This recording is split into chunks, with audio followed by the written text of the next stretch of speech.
What up, survivors? Welcome back to another episode of Let's Survive News. I'm your host, Paddy Murphy, and I'm going to be talking to you about all the upcoming survival horror news that I've dug up since the last video a week ago. A lot of fans were disappointed when The Last of Us 2 announced that it was going to be delayed a couple of weeks back due to issues surrounding shipping.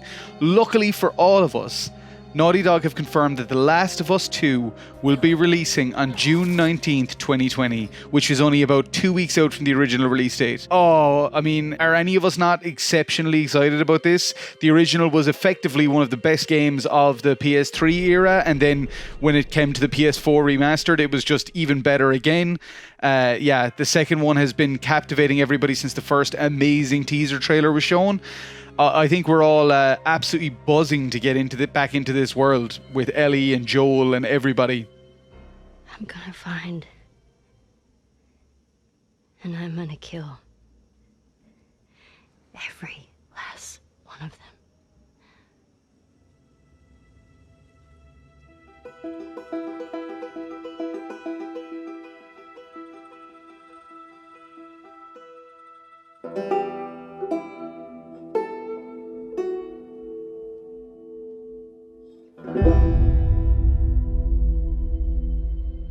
There's been some controversy as some unknown source has leaked footage and stuff from the game, so people are being advised to stay away from comment sections and things like that. The Last of Us was considered by many to be the game of a generation. It was released to universal acclaim, winning a massive bunch of awards and becoming one of the PlayStation's most successful titles. What took you so long? Well, I'm here, aren't I? So with the news of the Resident Evil 4 remake being in development, a lot of fans were wondering what would happen to a certain Resident Evil 4 remaster that's being developed by a bunch of fans. We've seen in the past that Capcom don't take kindly to people remaking their work. However, the developers of the Resident Evil 4 remaster have said that they're not worried about the rumors of a Resident Evil 4 remake. They've said that what they're developing is a remaster and nothing more. It's taking Resident Evil 4 and just making it look better than it ever has, making it a bit more comfortable and enjoyable to play. It's not looking to be a new version of the game. I still wouldn't be surprised to see Capcom try putting a stop to this remaster because it's kind of in their MO, and it wouldn't surprise me very much, and we'll talk about why in just a little bit. If you own a PlayStation 4 at the moment, there's some really cool games to be got as part of the Big in Japan selection, and a lot of them are actually horror titles. Most of the horror titles are Resident Evil games, such as Resident Evil 2 Remake, Resident Evil 7, Resident Evil 4, 5, 6, etc. But there are some other cool games, including Capcom's awesome, massively underrated samurai survival horror Onimusha Warlords, which is remastered and gorgeous, and at the moment it's only €10 on the PlayStation Store in the EU. As I said previously in this episode, Capcom do have a habit of shutting down fan projects. One such project was the Resident Evil 2 remake that was in development by Invader Studios back before Capcom even announced their Resident Evil 2 remake. When Capcom pulled the plug on the project, Invader did not stop. They stopped developing it as a Resident Evil 2 remake, but they turned it into an entirely new entity called Daymare 1998, which has been available on PC for a while. But good news for console gamers, Daymare 1998 has just been made available for PS4 and Xbox One. This is very much an old school survival horror. It's not the glossiest game in the world, but it has a lot of heart. And I mean, considering this is made by a small studio in Italy, it really does actually show what you can do with a good idea and a good team. The game is available on PS4 and Xbox One right now for $34.99. And now we're going to get into some upcoming game news. One of my favorite games on the PS3, I actually got it when I was in Japan in 2010 at Tokyo Game Show, is a little weird, bizarro title called Red Seed's Profile. Well, that's what I'll always call it because the version I got in Japan, that was the title on it. But no, what I'm talking about, of course, is Deadly Premonition. If you're one of the people like me who played Deadly Premonition and loved its bizarre, eccentric, kind of crappy nature, then you're going to be super excited for Deadly Premonition 2, A Blessing in Disguise, which is coming to the Nintendo Switch in July. We once again join our belovable Agent York, but this time we're heading down south to New Orleans.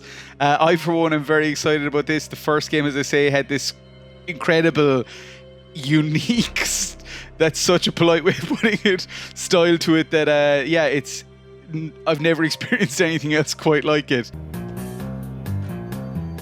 Zach, Thomas appears to be the kind and sensitive type, totally at odds with the monarch. Almost a good setting for a cartoon. And much like we've seen in the past, Nintendo really do care about horror gaming. I mean, they were the first people to release Resident Evil 4. They were the first company to release... they're the only company to release Project Zero, Maiden of the Black Mirror. What about you? Did you enjoy Deadly Premonition? Or did you think it was a big ball of shite? Because I understand both of those. I understand how you could feel both ways. Yeah, Deadly Premonition 2, A Blessing in Disguise, releases on July 10th, 2020, exclusively on Nintendo Switch. And there are many more cool horror releases on the horizon. One of those is Made of Scare. I hope I'm saying that right, because it's a Welsh word and I do not speak Welsh. But yeah, Made of Scare looks really unique. It looks, it's a first-person survival horror set in a hotel with a kind of macabre history. It's very much a psychological horror. It's got multiple branching endings, a lot like stuff like Man of Medan and Until Dawn. So yeah, and as I say, it's based on a kind of old Welsh myth or old Welsh folklore. And in Made of Scare, you will not be able to fight back. This is a no-weapon survival horror, so you will be expected to run, hide, and just, try not to lose your friggin' mind like me when I'm playing Layers of Fear. Watch the video. Check it out. Made of Scare is coming to PC, Xbox One, PlayStation 4 in June. So definitely worth checking out. Put that on your radar or your wish list. For PlayStation fans in the US, there's also a sale on. And this sale includes a lot of horror titles like What Remains of Edith Finch, which I know is not strictly horror, but it's got dark vibes. We Happy Few, which is like Clockwork Orange on LSD. Shinji Mikami's The Evil Within 2 is on sale. Remothered Tormented Fathers, which I have not played, but I've heard is absolutely fantastic, and it's made it quite a candidate for a Let's Play for this channel. As well as Dead Island and its follow-up Riptide, which I know a lot of people love, but I've never been a huge fan. But look, they're cheap. They're on sale. They're pure cheap. So you might as well pick them up while they're cheap. Do you know what I mean? My accents did that thing again. I gotta stop doing accents, man. Now on to some kind of non-survival horror related news. So first of all, I don't know if you saw my Final Fantasy VII Remake review.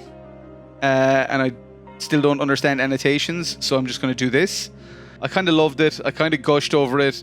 But yeah, you can check that out. Much like with Resident Evil 3, I'm here to talk about sales figures. That game, in its first 3 days, has shipped 3.5 million units worldwide, which Square are saying is absolutely phenomenal.